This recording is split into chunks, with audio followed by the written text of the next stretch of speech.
घर की बेटी दाल बराबर। आन्या डांस करने में उस्ताद। एक स्टेप जो वो देख लेती तो हूबहू उसे उतार देती। अरे आन्या बेटा, मेरी बेटी को भी डांस सिखा देना, उसका एनुअल प्रोग्राम है। हाँ आंटी क्यों नहीं, अब कल शाम उसको भेज देना, मैं सिखा दूंगी। हाँ हाँ, नचनिया ही बन, आस पड़ोस के लोग तुझे इस्तेमाल कर रहे हैं। माँ, इस्तेमाल मेरा नहीं कला का हो रहा है। नाचना एक कला है, कला। आन्या हर बात में अच्छी थी, फिर चाहे वो अच्छा व्यवहार हो या फिर लोगों की मदद करना। वो हमेशा खुद के शौक को पूरा करने के लिए व्यस्त रहती, लेकिन घर वालों को तो उसका ये काम सिर्फ समय की बर्बादी लगता है। कहाँ है आन्या? उसको बोलो कि आज शाम को खाना वही बनाएगी। सपना देख लो कि तुम्हारी बेटी घर का खाना बनाएगी। अरे आसपास के लोगों का काम करने से उसे फुर्सत मिले तब तो कहीं जाकर वो हमारे घर का काम करेगी ना।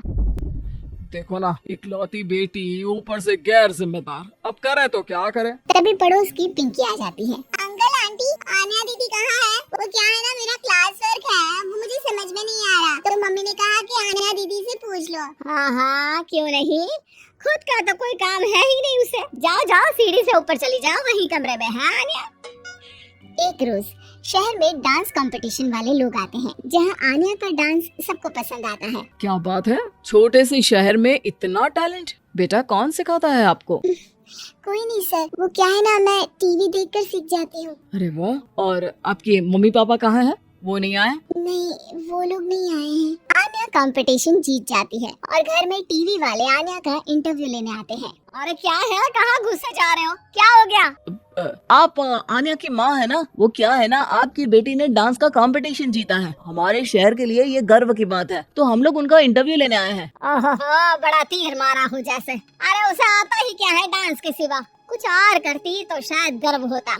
तभी वहाँ आन्या आ जाती है और पत्रकारों को इंटरव्यू देती है, उसी रोज पिता के ऑफिस में। देखो तो आजकल के बच्चे कितने स्मार्ट है, धन्य है ऐसे बच्चों के माता पिता को। अरे किस्मत वाले होते हैं ऐसे माता पिता, वरना मेरी बेटी तो किसी काम की नहीं, सारा दिन बस नाच गाने में ही दिमाग लगाती रहती है। अरे वो बच्ची हमारे शहर की ही है, कितना नाम कमा रही है डांस में, हम तो उसकी बात कर रहे हैं। अच्छा, कोई डांस में भी नाम कमा सकता है? अरे दे देना भाई पेपर की कटिंग, दिखाऊंगा आन्या को भी मैं।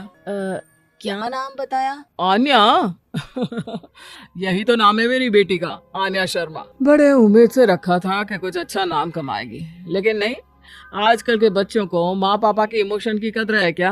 अरे ये देखिए, इस बच्ची का नाम भी आन्या शर्मा ही है, जो पूरे शहर का नाम रोशन कर रही है। पिता अखबार देखते हैं तो सामने बेटी की ही फोटो रहती है, लेकिन ये क्या, जिस फोटो को देखकर हर कोई गर्व कर रहा था, पिता को उसमें कुछ भी खास दिखाई नहीं देता।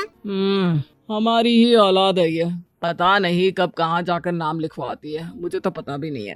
अरे शर्मा जी, जरा मिलवा दीजिए ना अपनी बच्ची से, मैं अपनी बेटी को भी ऐसा ही बनाना चाहती हूँ।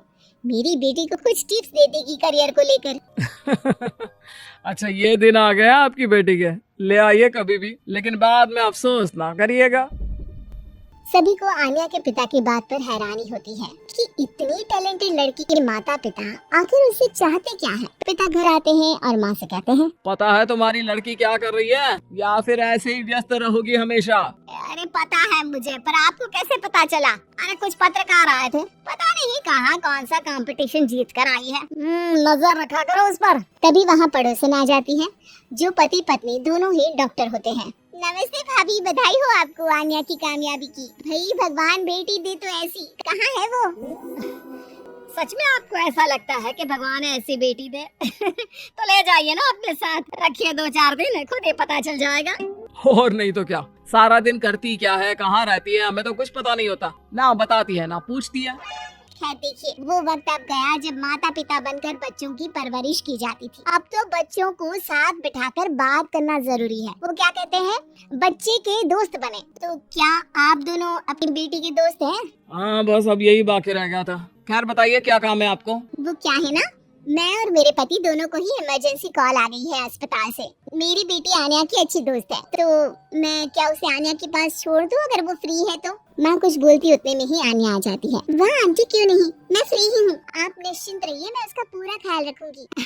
थैंक्स बेटा। वो अपनी बेटी उनके घर छोड़ जाती है, जो आन्या की उम्र की ही होती है। ये क्या मजाक है आन्या, हम लोगों को सोना भी होता है और हर घर का अपना कायदा होता है, मुझे बिल्कुल पसंद नहीं है कि तुम किसी को भी घर में घुसा लो। धीरे बोलिए पापा, कैसी बात कर रहे हैं? अंकल आंटी डॉक्टर है, पता है ना डॉक्टर का फर्ज क्या होता है। अगर वो किसी की जिंदगी बचा रहे हैं तो क्या हमारा फर्ज नहीं बनता कि हम भी उनकी किसी न किसी तरह से मदद करें? आपको तो पता है घर पर अकेले रहना कितना अनसेफ है। हाँ, तो दुनिया को सेफ करने का जिम्मा तो नहीं ले रखा है।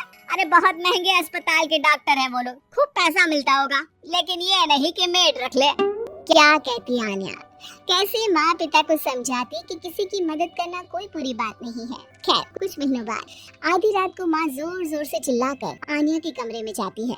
बेटा बेटा आन्या, पापा के सीने में दर्द हो रहा है, बेटा कुछ कर। हाँ माँ, मैं डॉक्टर को फोन करती हूँ। आन्या डॉक्टर को फोन करती है, लेकिन माँ डॉक्टर को तो आने में काफी वक्त लग जाएगा, मैं पिंकी के पापा को बुला लाऊं? अरे वो नहीं आएंगे बेटा, वो लोग बहुत बड़े डॉक्टर हैं और हम लोगों के पास इतने पैसे भी नहीं है। माँ, मैंने डांस कंपटीशन में जो पैसे जीते थे वो है मेरे पास, आप चिंता न करें, बस पापा का इलाज करवा ले। आन्या के कहने पर वो बड़े डॉक्टर न सिर्फ आन्या के पापा का इलाज करते हैं बल्कि उन्हें ठीक करके घर भी ले आते हैं। आज मैं सिर्फ अपनी बेटी की वजह से बच गया। भगवान सबको ऐसी बेटी दे।